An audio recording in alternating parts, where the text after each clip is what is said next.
thought you were cleaning the oven. But, George, I am. Mabel? What do you mean? My new gas range, dear. It has a self-cleaning oven. You just turn this little dial, George. It does the job faster, and it costs you less. It's gas. It's fast. It costs you less to clean. The gas self-cleaning oven. For people who like to cook. Period. Gas. For people who like to cook. Period. Now I can have great gas cooking and a self-cleaning oven, too. And a self-cleaning oven, too. Only gas has infrared broiling, the burner with a brain. And a self-cleaning oven, too. It's gas. It's fast. Your oven isn't tied up all afternoon, and neither are you. For people who like to cook. Period.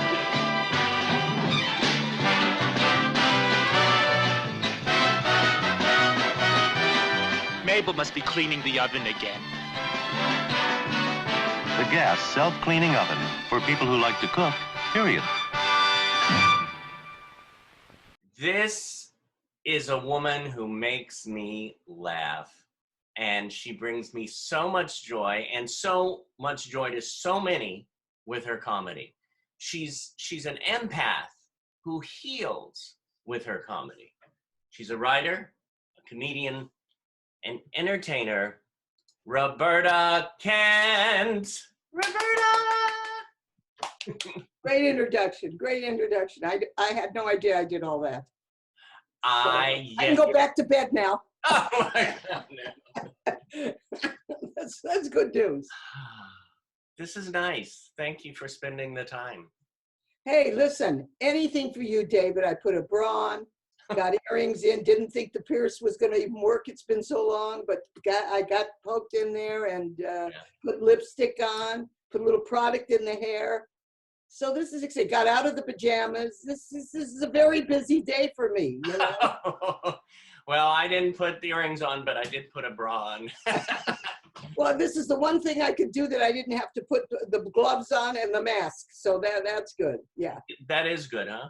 Yeah, going into surgery when you put the gloves and the mask. I know. That's sort of a stressful thing to think about. That every time you put on the mask, it feels like you're going for the doctor. The one thing my mother wanted me to become, you know, but little does she know I'm only on my way to Smart and Final, so it's no big deal, you know. Maybe swing by Kentucky Colonel, one or the other. A little swing by there. So when did you get your start, or how did you get your start in show business? Oh my God. Well, first of all, it goes all the way back. I was the class cut up, you know, and wanted to be Carol Burnett. I really wanted to be Carol Burnett. Wrote a fan letter to her, and I said, I don't know what to do. I'm graduating high school. And she wrote, it was a little postcard. And I was able to later on do something with her, you know, that I worked on a game show and showed her the card and everything like that. And it said, go to college. And that, you know, that's what she did and everything. And I ended up going to the Pasadena Playhouse when it was accredited college. Right. And that's where I met so many people that made a big influence on my life, you know, and also studied at Desilu Studios when Lucille Ball had it. I'm old vintage here. I'm somebody that when they said, and someday you're going to do stand-up comedy, and I said, you're out of your mind.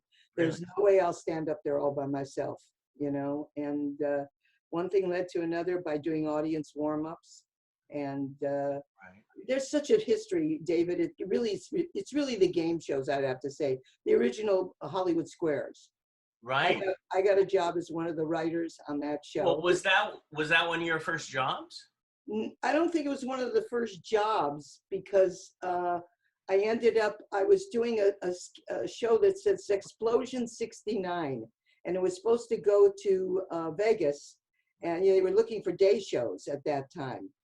And I teamed up with this guy, and I did these characters, and I was Baby June and a lady warden, and he was the straight man, and the history's unbelievable. And we did that, and it didn't go to Vegas, but somebody there saw me and put me in commercials and said, you want to be in commercials? And I never even thought about that. That's the one thing about this business. You have no idea where it's going. Yeah. you know, and I said, yeah, okay, you know, that'd be fun. And I said, I don't really have any pictures or anything. And I went to Mary Webb Davis, which was a big commercial agency in that time, Yeah. at that time in the 70s. And went on a commercial interview, and you have the video. That's one of them. Was that your first commercial? That's the first commercial I went out on. Oh my God. That gas company commercial got me my SAG card. We shot for a week, made $10,000. It was a 30-second, a 60-second, and a 90-second. And the one that you see, and it's on my website, is that's 90 seconds long, and it was shot in black and white. Oh my God. Yeah, and they had the way it was something. It changed everything. And I did two more, but we can't seem to find them. One for Arrow Shirts, where I was a meter maid, and one for Kraft Diet Parquet Margarine, where I was exercising and I fell on the floor and everything like that. Did it come from that one? Because that one was just tremendous. Oh, yeah. Those are the days when you could go out and they'd say, we're looking for this type or something like that. And you just showed up. When I showed up for that gas company, I went for that. It's a great story. And I mean, I don't know how long we're going to have here, but it's a great story. When I went out for it, the agent said, I'm going to send you on this. Everybody in town's going out for this because it's a big one. It's national and everything like that. And so I go there, and nobody was there. And I walk in, and the guy's name was Vic Habush. You know, I can't tell you what I ate last week, but this guy, and he was sitting there, and it was his agency. And I came in, he said, can I help you? And I said, I've been sent here to try out for a commercial. And they said, that was yesterday. And I said to him, I said, I got to tell you something, you're missing out. And I grabbed my tits and I went, I'm a lot of fun. I'm a lot of fun. I says, I'm telling you right now, I says, I'll give you a lot of gas stuff. And he just fell in love with me. And he said, I tell you what, you come tomorrow, we're having callbacks. Yeah. And I'll tell your agent and tell you. And I came the next day and I walked in there. Everybody I have ever known, everybody that was in commercials.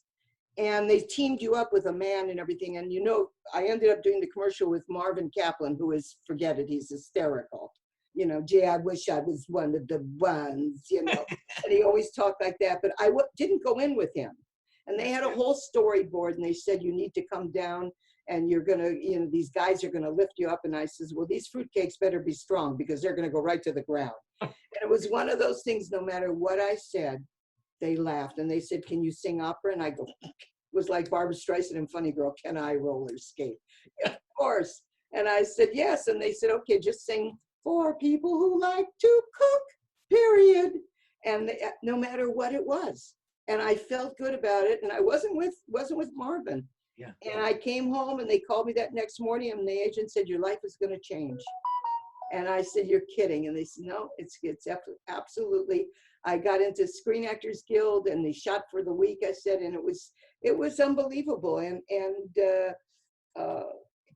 from that moment on, then I started writing for Hollywood Squares and doing different things. And it wasn't just the commercials. And then I actually helped Richard Simmons open his restaurant. Oh. The Roughage, when he had the Roughage. That was the first salad bar. Oh. He was at a place called Derek's, I think, which was on Sunset Boulevard. He was the waiter there. Right. He was like the head waiter. And he started to open up his own. And I was good friends with Sally Struthers from the Pasadena Playhouse. Yeah. And Sally and I went in there and he was all over Sally. And then he came over to me and he put the dessert on me and I put it back on him. And we hit it off and he said, come run a restaurant with me. And I helped him with this salad bar. And everybody in town came there. Every celebrity, Spelling, and the other one, Right. Goldberg and Spelling, all the women came there. Cher came there. Now they did exercise in the back, but not with Richard.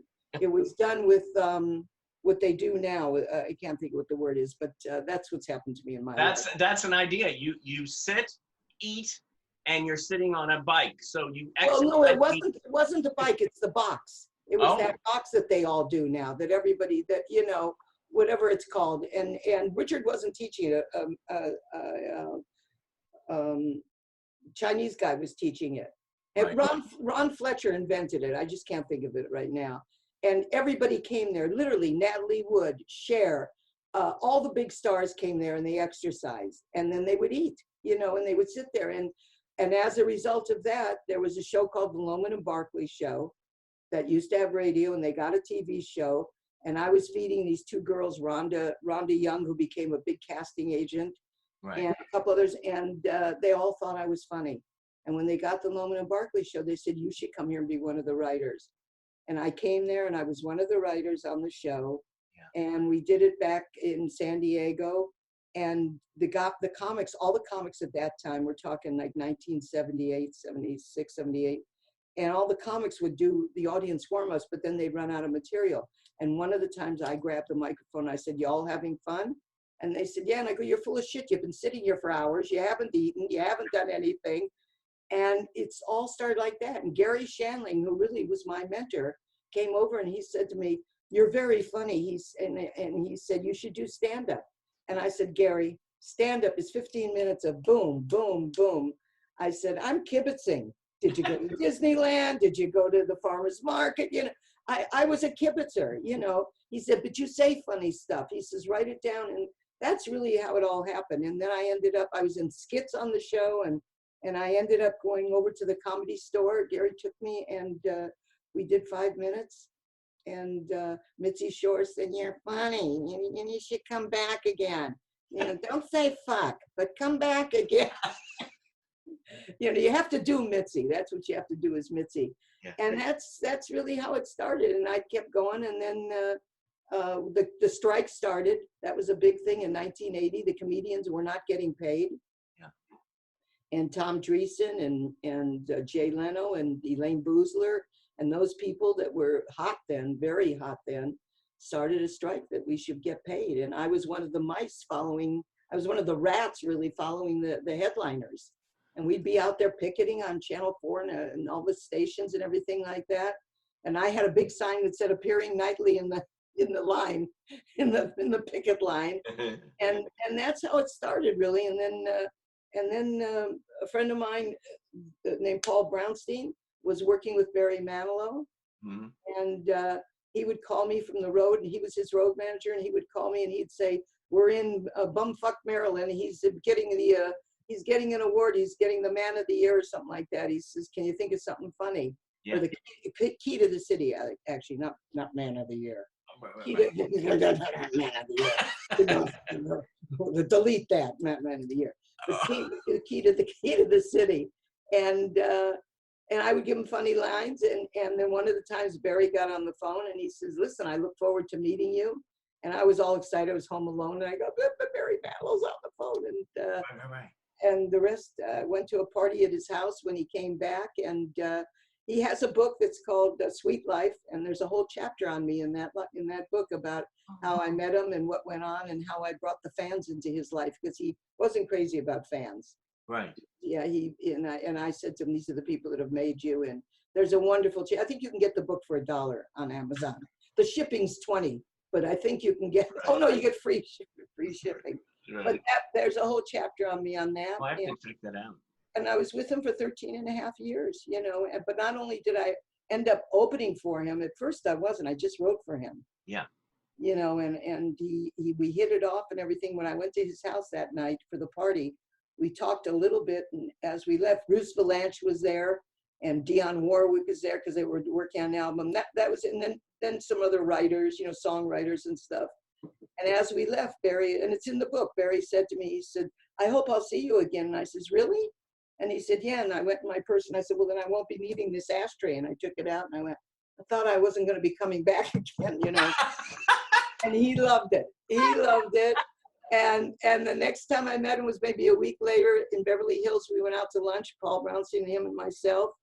And we hit it off. And he said, you think you could come and write with me? And I said, I don't know, you know, I'll try, you know. And so we went into the parking garage, and he paid for my parking and everything like that. And his car came first. And as it came out, I hit it with my hand and I went, get an attorney, Barry Manilow just hit me. Get an attorney. And that's in the book. He remembered all that.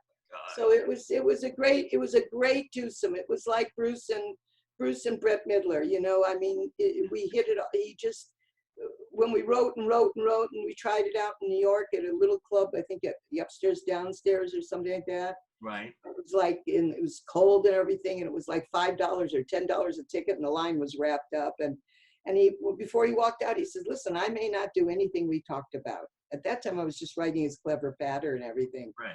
And I says, well, I says, we're both Jewish, and you've paid me a lot of money. I says, I think you ought to try some of it. And the rest is history. The rest is history. Wow. He Wow. tried it, and he trusted me if he said, I thought we'd get a laugh there. And I said to him, oh, what? I don't get calls all week long. I don't get calls all week long. Call from. Wait a minute. Can't talk now. I'm on a Zoom call. Can't talk. Call from. And my phone tells me who's calling too. My phone tells me who's calling. But No, here's a question. How, when did, oh, wait a minute. Oh, Sure, what God. day it is. It's been a while to realize what day it is. But the good part is, Fred, hang up. I'm on a call. I'm on a Zoom thing. hi, Fred. Hi, Fred. Okay. Go ahead. And when did it shift to when you were just writing for him to when you wrote for him and opened for him? What happened is he had a lot of opening acts. He had Billy Crystal. He had what's his name, who's passed away? You know, Robin? No, not Robin. No, not Robin. Robin, not for Barry. But you know, some of the bunch of different companies. He never gave them.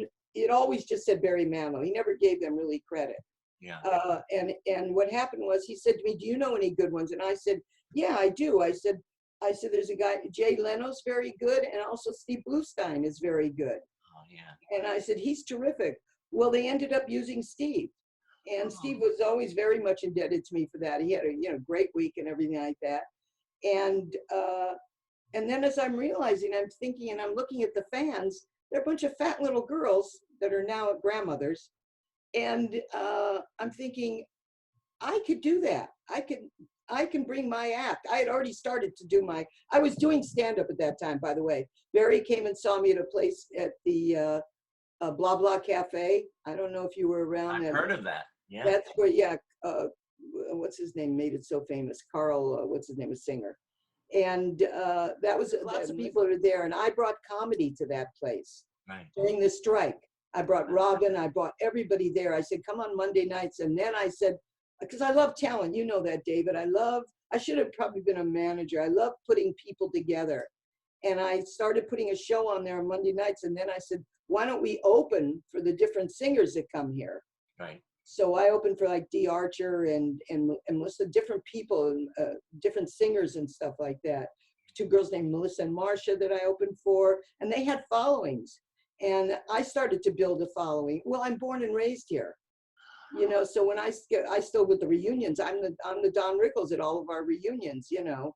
So and everybody started coming, and we would get 50 cents a person, you know. But we would do two turnovers, two shows, two turnovers. Right. So we could make $100 in the night or something like that, you know, which was pretty good at that time.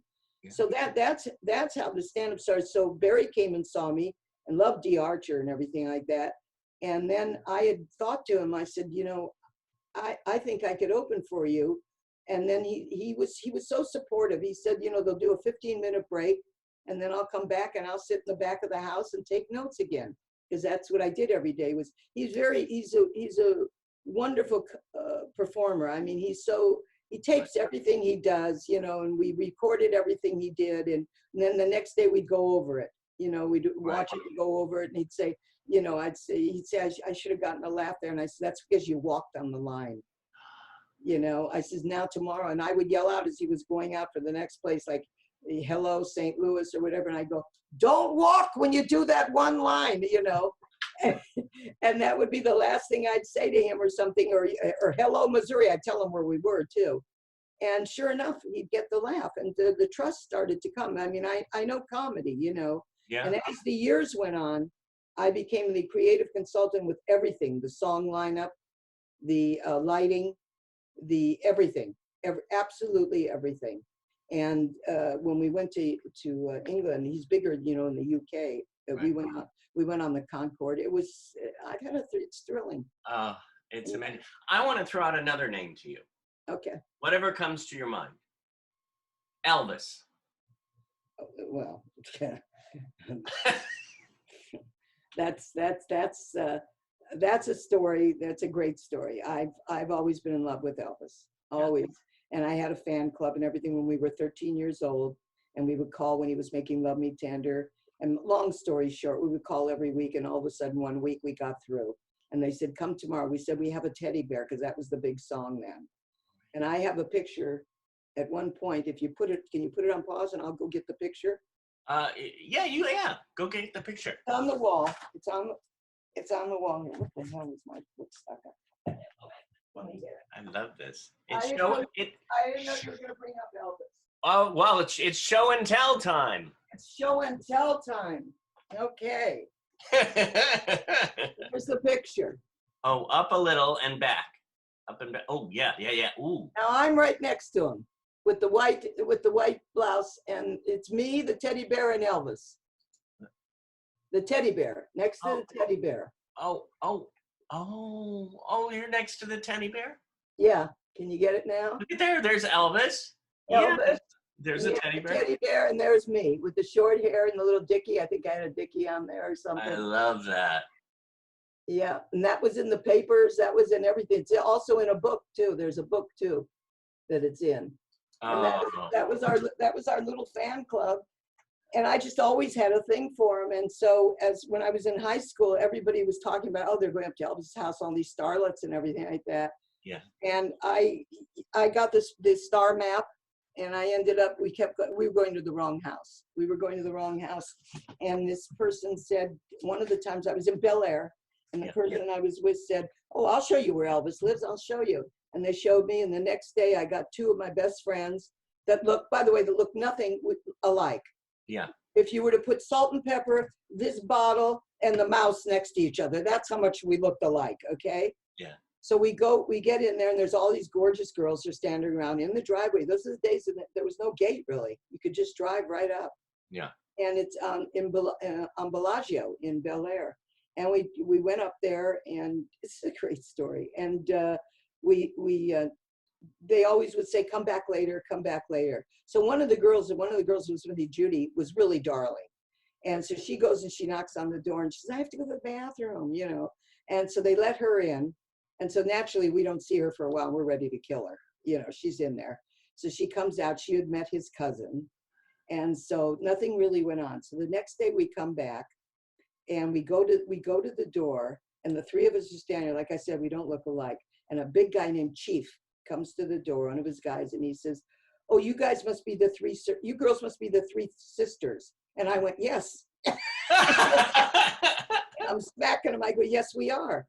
And they let us in. I get all blotched up. I'm so excited. Yeah. We go downstairs in this house, and the music is playing. I'll never forget it. It was Ramblin' Rose by Nat King Cole on the jukebox. The television was on, no sound. They were shooting pool. Elvis was sitting on the couch, gorgeous, next to a girl named Sharon Eugenie. Like I said, I can't remember what I ate last week, but this girl, that was an actress. Yeah, and that was the first and only time he got up and he left. And I'm dying. You know, I'm watching him walk by and everything like that. And as the time went on, Chief, we were sitting there, and my sense of humor came out, as it always does. And he said, you girls are really sweet. You're fun. You're real. And so I said, listen, we're not three sisters.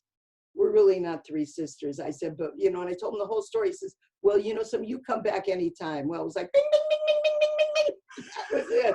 So that was it. That was the start of it. And sometimes we would get in and sometimes we wouldn't. But my whole thing is I wanted him to know who I was and everything. And as time went on, David, and just recently I got to see her when he was seeing Anne Margaret during Viva Las Vegas. Yeah.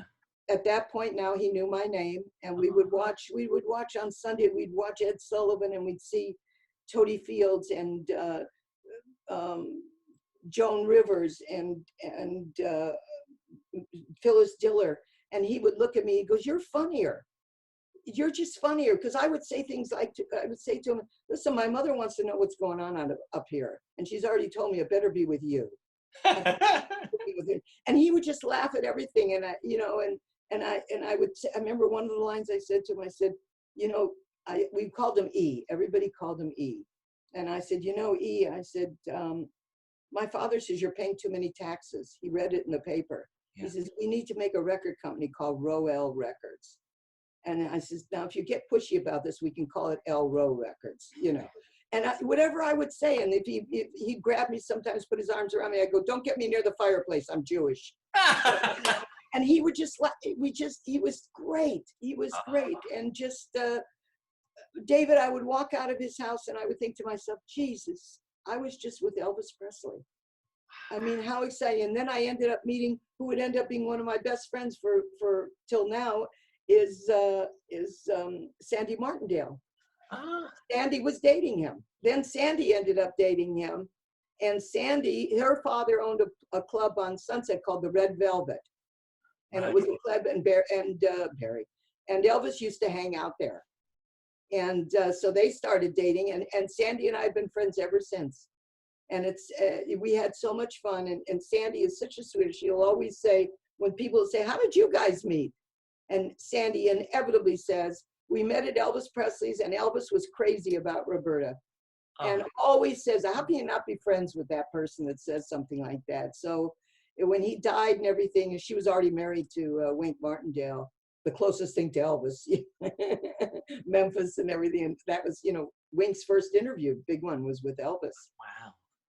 So she's got great stories. But, and we said, we want to go to the funeral. And Wink said, are you nuts? You're never going to get in. Nothing's ever, you know, she knows all the guys. Right. Sandy knew everybody. I really didn't, you know, a few of them. But it's part of my life, and it's something. And then I was lucky enough to, when I played in Vegas, that after one of the shows, Colonel Parker was there, and Barry said to me, go out and sit with Colonel Parker. And here he had seen me perform, because I opened for Barry. Yeah. And I sat there with Colonel Parker, and Barry surprised me. I had no idea he was going to do this. Still chokes me up. Yeah. I had always asked him to sing the song that Elvis did, If I Can Dream. If I can dream of a better place where all my, you know, that great song that he sings in the white suit and everything like that. And they said, no, Clive didn't want him to do an Elvis song. But that night, when I sat with him, he came out and sang that song. And I have it on a cassette. Wow. So yeah. That story is amazing. I'm a lucky woman. The thing is, you have so many wonderful friends that you've known throughout the years that you've worked with, and yeah. Hey, whoa! What's this? Oh. What is this? Oh my God! What's this? This my AA Zoom meeting? Wait a minute. Have they had to sit through all my crap? And Karen, you got two. Oh my God! Surprise! I'm so glad I put the bra on. Yeah, me too.